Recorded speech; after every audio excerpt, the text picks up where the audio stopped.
Hello students, change management or rather we can say organizational change. Organisational change के ऊपर हमारा discussion continue था और कुछ एक बेसिक चीजें अबाउट ऑर्गेनाइजेशनल चेंज वो हमने डिस्कस की है हमारे प्रीवियस लेक्चर वीडियोस के अंदर। इस लेक्चर वीडियो में हम बात करेंगे चेंज मैनेजमेंट के एक मॉडल की जो कि गैल्पिन ने सजेस्ट किया है, जिसको कि हम गैल्पिन मॉडल ऑफ चेंज मैनेजमेंट भी कहते हैं। अब अगर बात की जाए ऑर्गेनाइजेशनल चेंज की, तो ऑर्गेनाइजेशन के अंदर जो चेंज लाए जाते हैं कहीं ना कहीं मोस्ट ऑफ दी चेंजेस वो प्लांट चेंजेस होते हैं। और जब मैं प्लांट चेंजेस की बात करता हूं तो प्लांट चेंजेस के रिस्पेक्ट में आपके पास बहुत सारे इंडस्ट्रियल साइकोलॉजिस्ट हैं जिन्होंने कुछ आपको मॉडल्स जो है सजेस्ट करके दिए हैं। अगर मैं कुछ प्रोमिनेंट मॉडल्स की बात करूं तो उसमें कर्ट लेविन्स का जो है फोर्स फिट एनालिसिस मॉडल या जिसको हम लेविन्स मॉडल ऑफ चेंज भी कहते हैं, उसी के साथ गैल्पिन का एक मॉडल है, साथ ही साथ action research model of change management वो भी हमारे पास एग्जिस्ट है, जिसको हम कहीं ना कहीं यूज कर सकते हैं for the purpose of bringing down one और the other type of change within the organization. आज के इस लेक्चर वीडियो में हम बात करने वाले हैं about the Galpin model of change management. ये मॉडल जो है 1996 में गैल्पिन ने सजेस्ट किया था and according to him organization के अंदर जब चेंजेस लेके आने की बात आती है there are two different levels जहां पर हम चेंज के रिस्पेक्ट में एक्टिविटीज को प्लान आउट करते हैं। The first level is strategic level and the second level is grassroot level. अब अगर मैं स्ट्रेटेजिक लेवल की बात करता हूं, बेसिकली किसी भी ऑर्गेनाइजेशन का जो भी थिंक टैंक होता है, क्योंकि देखिए चेंज की शुरुआत होती है कुछ आइडियाज से, और वो जो आइडियाज है वो आइडियाज लाइक एक फ्यूचरिस्टिक कोर्स ऑफ एक्शन को ध्यान में रखते हुए कहीं ना कहीं आप लेके आते हैं। ये जो आइडियाज है जो कि एक स्ट्रेटेजिक मूव की तरह किसी ऑर्गेनाइजेशन के लिए यूज किए जा सकते हैं, बेसिकली वहां पर स्ट्रेटेजिक लेवल आता है। तो टॉप लेवल पे जब प्लानिंग की बात आती है, चेंज को लाइक ड्रॉ करने की, कंसीव करने से लेके तो उस चेंज को किस तरह से इंप्लीमेंट किया जाएगा, उसके लिए स्टेप बाय स्टेप जब एक प्रोसेस एक प्रोसेस फ्लो जब हम डिसाइड करते हैं वहां पे स्ट्रेटेजिक लेवल आता है। और जब मैं ग्रास रूट लेवल की बात करता हूं, ग्रास रूट लेवल जो है वो बेसिकली जहां पर एक्चुअली आप उस पर्टिकुलर प्लान को या जो भी आपका चेंज है उसको आप इंप्लीमेंट करोगे। तो इंप्लीमेंटेशन जहां पर जिस लेवल पे हो रहा है that is grass root level, और उस चेंज के लिए फाउंडेशन जहां लेट की जा रही है, जहां पे सारी प्लानिंग की जा रही है, that is strategic level. Strategic level से लेके तो ग्रास रूट लेवल तक अलग अलग स्टेप्स बताई गई हैं। अब ये जो स्टेप्स हैं देयर आर 9 स्टेप्स, और इन 9 स्टेप्स को एक व्हील के फॉर्म में आप यहाँ पर देख सकते हैं। इसीलिए कई जगहों पर इस मॉडल के लिए आपको जो नाम मिलता है वो है गैल्पिन्स लाइक व्हील ऑफ चेंज। आप यहाँ पर देखेंगे देयर आर 9 डिफरेंट स्टेप्स। पहला जो स्टेप है वो है establishing need for change. Step number 1 जहां से आपका चेंज का जो प्रोसेस है वो इनिशिएट होता है। तो जहां पर भी आप इनिशिएटिव्स लेते हो, आप चॉप डाउन करते हो कि why we need to bring out certain changes within the organisation. तो जो रीजंस हैं उन रीजंस को जब आप फाइंड आउट करते हो, जहां पर आप एक नीड आइडेंटिफाई करते हैं, तो पहला जो है एस्टैब्लिशिंग नीड फॉर चेंज। दूसरा जो स्टेप होता है that is develop and disseminate vision for change. देखिए बहुत जरूरी है लोगों का एक माइंडसेट डेवलप करना। जो भी हम चेंज लेके आना चाहते हैं उसके पीछे हमारा विजन क्या है, हमारा पर्सपेक्टिव क्या है, क्यों वो चेंज जरूरी है, नेसेसरी है, और ये चीज हमें कम्युनिकेट करने की जरूरत होती है।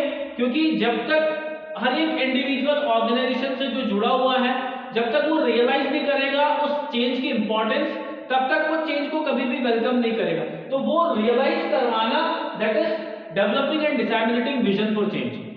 हर एक इंडिविजुअल को प्रिपेयर करना, लाइक साइकोलॉजिकली भी प्रिपेयर करना, एट द सेम टाइम उनसे जो भी आपको हेल्प या सपोर्ट चाहिए वो हेल्प या सपोर्ट के लिए उन्हें कन्विंस कर पाना। तो ये जो सेकंड स्टेप होता है that is developing and disseminating vision for change. एक विजन डेवलप करना, लोगों के अंदर एक उनको एक ओरिएंटेशन देना कि क्यों वो चेंज लेके आना चाहिए। Then comes the third step जहां पर है diagnosis of current situation. Diagnosis बोलते हैं या एनालिसिस बोलते हैं, जो भी आपकी करंट स्टेट है, जो एक्चुअल आपका जिसको बोलते हैं रियल टाइम, जो भी एक सिचुएशन या सिनेरियो है उसको आपको स्टडी करने की जरूरत है। तो स्टेप नंबर 3 जो है डायग्नोसिस या एनालिसिस ऑफ करंट स्टेट। फिर वहां से नेक्स्ट स्टेप पे हम मूव करते हैं which is called generating recommendations, suggestions. सुझाव की बात करें, रिकमेंडेशंस की बात करें, तो वो जो एक्चुअल आपका स्टेट है, जो करंट स्टेट है, उसको कैसे इंप्रूव किया जा सकता है। जब चेंजेस की बात आती है तो चेंजेस है क्या, कुछ मॉडिफिकेशन या अल्टरेशन थी। तो जो एग्जिस्टिंग सिचुएशन है उस सिचुएशन को कैसे हम बेहतर बना सकते हैं, तो उसके लिए कुछ सजेशंस या रिकमेंडेशंस देना, generating recommendation.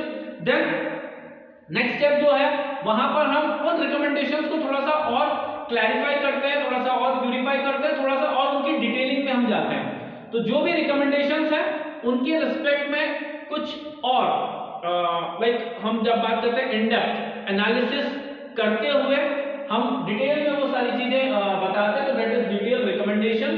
Then comes step number 6 जहां पे हम पायलट टेस्टिंग करते हैं। ऐसा नहीं है कि हैप्पीजेंट मैनर में या एकदम से हम कोई भी एक्टिविटी या किसी भी तरह की प्रोसेस या ऑर्गेनाइजेशन का कोई भी वर्किंग उसको हम चेंज करते हैं।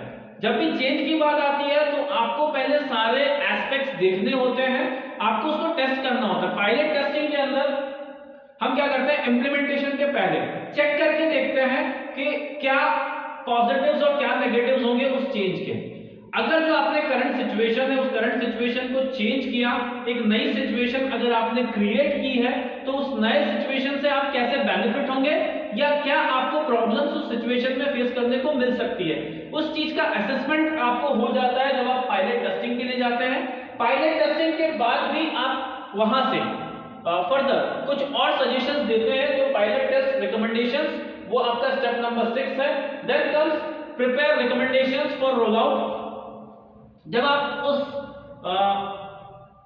चेंज को लेके आएंगे, जब इंप्लीमेंट करने जाएंगे, रोल आउट से मतलब है यहाँ पे इंप्लीमेंटेशन, उसको लागू करना या कहीं ना कहीं लेके आना लाइव, मेकिंग इट लाइव या मेकिंग इट हैपन। जो भी चेंज है उसको एक्चुअली बनाना या लेके आना, तो वहां पर preparing recommendations for roll out. तो उस चेंज के रोल आउट के लिए आप कुछ और सुझाव या सजेशंस देते हैं।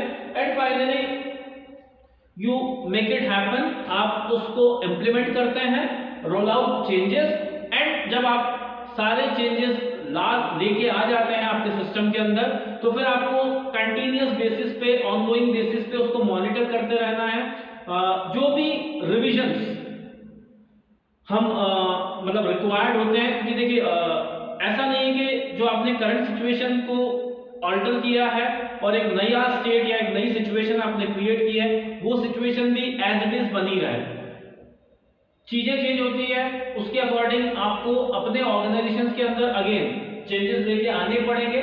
तो आपको मेजर करना है, आपको असेस करना है कि जो चेंज है वो कितना इफेक्टिव प्रूव हुआ है।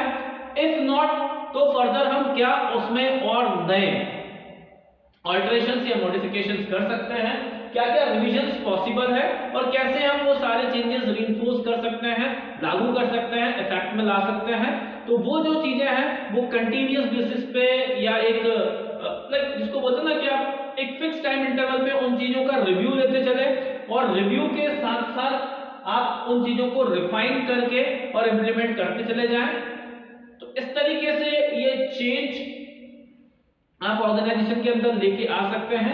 आप यहाँ पे देख सकते हैं बहुत सारे कुछ अलग अलग टाइमलाइंस भी मेंशन किया हुआ है। जो आपका स्टेप नंबर 1 और 2 है, लाइक इनिशियल फेज में, लाइक स्टार्टिंग के 1 और 2 मंथ्स में जो भी है सारी चीजें आपको प्लान आउट करनी है। जो भी थिंक टैंक होता है, जो भी लाइक थॉट प्रोसेस आपका है या मैनेजमेंट का है, वो शुरुआती 1 से 2 महीने में कंप्लीट करके और उस चेंज के लिए आप एक फाउंडेशन लेट कर देते हैं। और उसके बाद की जो फिर आपकी स्टेप्स हैं वो आने वाले टाइम में आप एक्शन में लेके आते हैं। ऑन एन एवरेज जो भी स्ट्रेटेजिक चेंजेस भी अगर हैं तो कहीं ना कहीं लाइक 4 to 6 मंथ का एक टाइम स्पैन बहुत है। ऑर्गेनाइजेशन के अंदर कोई भी मेजर चेंजेस या कोई ब्रेक थ्रू चेंजेस अगर आप लेके आते हैं तो उसको लाइक प्लान करके एक्टिवेट करने के लिए, तो वो जो सारी चीजें हैं ये आपका 1 से 6 मंथ के ड्यूरेशन के अंदर यहाँ पर इस व्हील के अंदर दिया हुआ है। तो गैल्पिन का जो मॉडल है, और लास्ट जो आपका स्टेप है चेंज मैनेजमेंट का, जहां पर हम रिविजन्स की बात करते हैं, अपडेट्स की बात करते हैं, तो वो अपडेशन आपको कंटिन्यूअस रखना है। इसलिए वहां पे आपको कोई टाइम फ्रेम या टाइमलाइन नहीं मिलेगी, वहां पे हमने ऑनगोइंग उसको मेंशन किया हुआ है। So this is it. ये एक मॉडल है जिसको आप इंप्लीमेंट कर सकते हैं in order to bring about a plant change in your organization, या जो भी organization of concern है वहां पर अगर हम चेंज लेके आना चाहते हैं तो इस मॉडल के इन स्टेप्स को हम प्रैक्टिस कर सकते हैं, फॉलो किया जा सकता है। सो ये था आपके लिए Galpin model of change management. Like next lecture video में हम एक और आपका सिलेबस का नया टॉपिक लेके आपके सामने आएंगे। Until then, take care of yourself and keep learning. Thank you very much.